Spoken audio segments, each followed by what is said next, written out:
ఏం లేదండి ఇట్లా హార్ట్‌లో హోల్స్ పడ్డాయి. హ్మ్. పార్కిన్స్ ఇది బ్రెయిన్‌లో ఏదో ఉందట. హ్మ్. Kidney infection. హ్మ్. ట్రీట్మెంట్ చేయించుకోలేక చాలా ప్రాబ్లమ్‌లో ఉన్నానండి. హ్మ్. హ్మ్. మీరు ఏదైనా హెల్ప్ చేస్తారేమో. మా అమ్మాయికి ఎవరు దిక్కు లేదు. హ్మ్. ఇలాంటి హ్మ్. అనేసి సర్లేమ్మా మా వాళ్ళని పంపిస్తాలే ఆ! అన్నాడు. హ్మ్. ఎవరో అడిగారు గారు పావలా స్వామి గారు ఫోన్ చేశారు అని చెప్తున్నారు మా ఇంట్లో. ఆ! అది వినపడి నాకు హ్మ్. ఇప్పటికి 10 రోజులు 15 రోజులైంది. హ్మ్. ఫోను లేదు, మనుషులు లేరు, ఏమి లేదు. ఏది లేదు. అది నాకు అప్పుడు ఆ నాటకం చూసి అమ్మ నాకు ఒక ఇంటర్వ్యూ ఇవ్వకపోతే ఎంత అద్భుతమైన నటి మీరు. హ్మ్. సినిమా పెళ్ళికి నాటకానికి ఏంటి తేడా. హ్మ్. ఎంతో మెచ్చుకుని ఎంతో ప్రేమగా ఎంతో మనం మీకు ఫ్యామిలీ నేనని చెప్పిన వాళ్ళు హ్మ్. ఇవాళ ఫోన్ చేస్తే పెట్టేస్తున్నారు. అబ్బా! అది ఎంతో బాధ అనిపిస్తుంది నాకు. హ్మ్. అట్లా నాటకాల్లో ఇప్పుడు నేను చెప్పిన డైలాగులు లాగా హ్మ్. అంటే ఇప్పుడు సడన్‌గా గుర్తు చేసుకొని చెప్తే అలా ఉంది. అక్కడ హ్మ్. నాటకం మధ్యలో ఎమోషన్‌తో హ్మ్. ఆ పక్క వాళ్ళ డైలాగ్‌ని బట్టి మనం కాంబినేషన్‌తో హ్మ్. చెప్తే అప్పుడు మంచి ఇ ఎఫెక్ట్‌గా బావుంటది. హ్మ్. మనం ఇప్పుడు గుర్తు అలాగే ప్రతి ఇదే చిన్న ముక్కే గదా! హ్మ్. సీన్ ఎంత గొప్పగా ఉంటుంది నాటకం వేసినప్పుడు ఇట్లా పౌంటి తీసేసి దగ్గరికెళ్ళి, ఆ! ఇవాళ నేను మడిగట్టుకోలేదంటే క్లాప్‌ని. హ్మ్. అలా డైలాగ్ పెద్దదా ఆ పెద్ద డైలాగ్ కూడా. హ్మ్. ఎట్లా అప్పుడేంటంటే ఇక్కడ కాళ్ళు లేవు నాకు. హ్మ్. చైర్ ఇట్టా పట్టుకొని ఇట్ట కూర్చొని నాకసలు ఆ డైలాగ్ లేదు ఒక అరగంట దాకా. వాళ్ళకి అందరికి ఉన్నాయి. హ్మ్. నేనేం చేసేది నేను డైలాగ్ చెప్పిర్రు నిల్చోవాలి చెప్పిర్రు. నీ ఎంట బాబు నీ ఎంకమ్మ హ్మ్. అనేసి ఇంత చీర పట్టుకొని కాళ్ళ మీద కూర్చుంటారే. హ్మ్. ఇప్పుడు కూర్చోలేను. కాళ్ళు లేకుండా చేశాడు దేవుడు. సో, హ్మ్. అమ్మ ఆరోగ్యానికి అసలు ఏం జరిగింది? హ్మ్. ఏమైంది అసలు? ఏమేం హ్మ్. ప్రాబ్లమ్స్ ఉన్నాయి మీకు? మా అమ్మాయికి పడిపోయి హ్మ్. కాలు ఆపరేషన్ అయింది. 3 రాడ్లేశారు. హ్మ్. అది పాపం దానికి ఫిజియోథెరపీ చేస్తే నడుస్తది. ఆడపిల్ల దానికి కాళ్ళు లేకపోతే హ్మ్. ఎంత కష్టం. అవునమ్మా. ఎలాగైనా దానికి చేయించాలి అనుకుంటుండగా నేను పడిపోయాను. హ్మ్. హాస్పిటల్‌కెళ్తే హ్మ్. హార్ట్‌లో 3 హోల్స్ ఉన్నాయిట. హ్మ్. కిడ్నీ ఇన్ఫెక్షను, హ్మ్. పార్కిన్సన్స్ ఇది. ఆ! బ్రెయిన్ ఓసారి పడిపోయాను నేను గూడా. హ్మ్. తలకి దెబ్బ తగిలింది. హ్మ్. ఇప్పుడు వీటికి ఆపరేషన్ చేస్తానికి నా శరీరం సహకరించదమ్మా. నీ హ్మ్. ఏది గాని, ఇది గాని. హ్మ్. ఆపరేషన్ చేయించుకోకుండా మందులతోటే కంటిన్యూటీ చేస్తే హ్మ్. పర్వాలేదు చాలా వరకు మీరు హ్మ్. బావుంటారు కొన్నాళ్ళు. హ్మ్. దేవుడి దయ. హ్మ్. ఈ మందులు వాడండి అని రాసి చెప్పారు డాక్టర్ గారు ఆపరేషన్ పంటని. హ్మ్. వారానికోసారి చెకప్ చేయించుకొని ట్రీట్మెంట్ చేయించుకోండి. హ్మ్. కొన్నాళ్ళు అయితే అప్పుడు అమ్మాయి కాలుకి దెబ్బ తగిలినప్పుడు చిరంజీవి గారిని ఎవరో చెప్తే పాపం హ్మ్. 2,00,000 వాళ్ళ అమ్మాయి హ్మ్. పంపించారు. హ్మ్. మాలో మెంబర్‌షిప్ కూడా ఆయనే రూ. 1,00,000 కట్టి చేర్పించారు. హ్మ్. ఆ మా తరఫున ఓ మహాతల్లి వచ్చింది. ఆవిడకి నమస్కారం.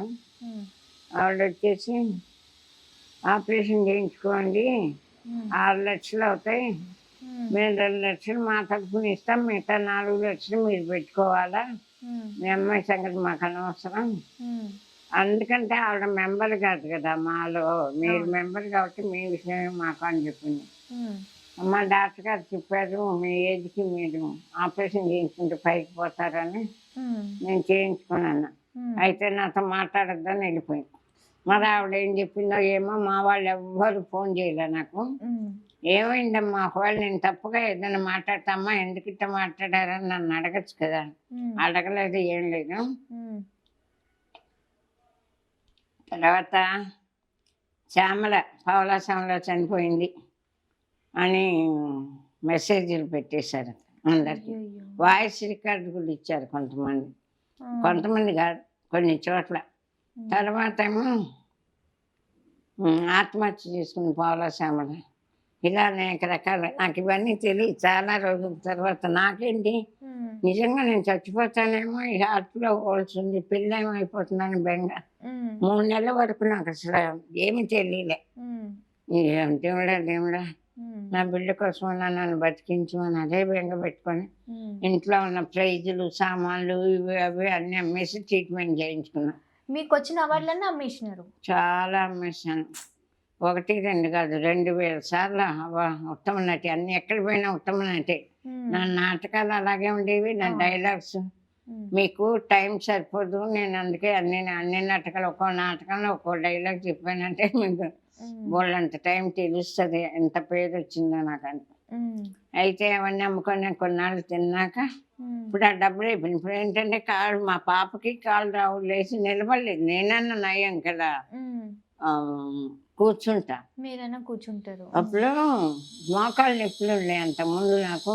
ఉమ్. అల్ట్రాసెట్ అని డాక్టర్ సజెషన్ అవి వేసుకున్నాను. రోజుకు 4 వేసుకున్నాను. ఉమ్. దానివల్ల హార్ట్లో హోల్స్ పడి కాళ్ళు చచ్చిపోయిపోయాయి. ఉమ్. కాళ్ళు అనుకుంటే ఒక రూమ్ తీసుకుని వండుకొని తినేవాళ్ళం. ఇప్పుడు హోమ్కి 30,000 కట్టి పని అమ్మాయికి ఇచ్చి ఉమ్. మందులు 10,000 అవుతుంది నెలకి. ఉమ్. ఇవన్నీ ఎలా వస్తాయి? ఉమ్. కొన్ని రూమ్ తీసుకున్నాం అంటే ఇద్దరం కదలే. ఉమ్. అమ్మాయి కదలేదు, నేను కదలేను. ఎవరు ఎలా బతకాల? ఉమ్. పని అమ్మాయిని పెట్టుకొని ఉమ్. ఉంటే అమ్మాయి 2 రోజులు మానేసిందంటే ఇలా కూర్చోవాలి. టాయిలెట్కి కూడా వెళ్ళాం, బాత్రూమ్కి కూడా వెళ్ళాం ఇద్దరం. ఉమ్. ఎవరు చేస్తారు? ఇప్పుడు కూడా ఒకే పని అమ్మాయి హోమ్ అంతటికి ఉమ్. 10 సార్లు టాయిలెట్ బాత్ మీద కూర్చొని పిలిచి నోరుని పెట్టినా రారు. ఉమ్. మీరు పర్సనల్గా పెట్టుకుంటే 20,000 అడుగుతారు. ఉమ్. ఇవాళ 10,000 మందులకి 30,000 దీనికి ఎవరిస్తారు? ఉమ్. ఏదో అదృష్టవశాత్తు ఇప్పుడు దాకా అన్నీ అమ్ముకొని ఉమ్. గడిపాను. ఇంకా నా వల్ల కాదు అని. అయితే నాకేంటి అన్నీ అనిపించేశాను. 50 సంవత్సరాలు ఆర్టిస్ట్గా బతికాను. కళాకారులు కన్నీటి తుడిస్తే దేశం బాగుంటుంది, కానీ కళాకారులు కన్నీటి పాలు చేస్తే దేశం బాగుంటుందండి. దేశం అన్న చెప్పే అర్హత నాకు లేకపోవచ్చు. ప్రపంచంలో ఎవరైనా సరే అలాంటి సామెత. నేను నా అనుభవం 50 సంవత్సరాలు ఆర్టిస్ట్గా బతికాను. నేను నిజమైన ఆర్టిస్ట్గా బతికాను. ఇవాళ నా బిడ్డని కాలు తెప్పించలేక అందరి ముందు చేయి చెప్పి కాపాడండి నన్ను. నా బిడ్డ కోసం బతకాలి. నేను 4 రోజులు మందులు వేసుకుంటే మానేస్తే చచ్చిపోతాను. నాకేం బాధ లేదు, అన్నీ అనిపించేశాను. అమాయకురాలు, ఆడపిల్ల, కాళ్ళు లేవు, దాన్ని మృగాలు లాంటి మనుషుల మధ్య. ఇప్పుడు నేను ఈ ఓల్డేజ్ హోమ్లో తిరిగాక ఒకటే అనిపిస్తుంది నాకు, యమధర్మరాజుకి యమలోకంలో ప్లేస్ లేక శిక్షణ విధించడానికి చోటు లేక ఓల్డేజ్ హోమ్లో పంపిస్తున్నాడేమో. భయంకరమైన శిక్ష. అమ్మో, మాటలతో చెప్పలేను. వద్దు బాబు, ఈ పులుల మధ్య నా బిడ్డను వదిలేసిపోను. నేను బతకాలా అనుకొని ప్రాణం ఎంతో విలువైంది. ఎన్ని కోట్లు ఇచ్చినా డబ్బున్న వాళ్ళు ఎంతోమంది పోతున్నారా? ఎంతోమంది యాక్సిడెంట్లో పోతున్నారు. 1 కోటి ఇచ్చి కాదు, 10 కోట్లు ఇచ్చి ఎవరు బతికించగలుగుతారా? బతకలేక చచ్చిపోవాలనుకుంటున్నాను. నన్ను చంపేస్తే సాటి కళాకారులకు అవమానం కదా? ప్రపంచ కళాకారునికి నేను నిరంతరము దుర్గాదేవి ధ్యానమే చేస్తున్నా. ఆ తల్లి సాక్షిగా చెప్తున్నా, నేనే కనుక ఆత్మహత్య చేసుకుని నా బిడ్డ నేను చచ్చిపోతే భగవంతుడు కళాకారులు అని చెప్పుకునే వాళ్ళని ఎవరిని భగవంతుడు కళాకారులు కాదు ఏమోలేండి. నాకు దుఃఖంలో బాధలో ఏదో తెలియక చెప్పేస్తే వాళ్ళు ఇంకొకలాగా అబద్ధం చేసుకుంటారు. వాళ్ళే ఆలోచించుకోవాలి. నన్ను అవమానించారు, చాలామంది అవమానిస్తున్నారు. ఇట్లా సిగ్గు లేకుండా అడుక్కుంటున్నానని. సిగ్గులేక కాదు, ఉంది, భవిష్యం ఉంది. నా బిడ్డ ప్రాణం ఎవరు? నాకు ఏడవటానికి కూడా ఒప్పులేదు. నా కళ్ళల్లో నీరంతా గడ్డగట్టి ఐస్ లాగా అయిపోయిందమ్మా.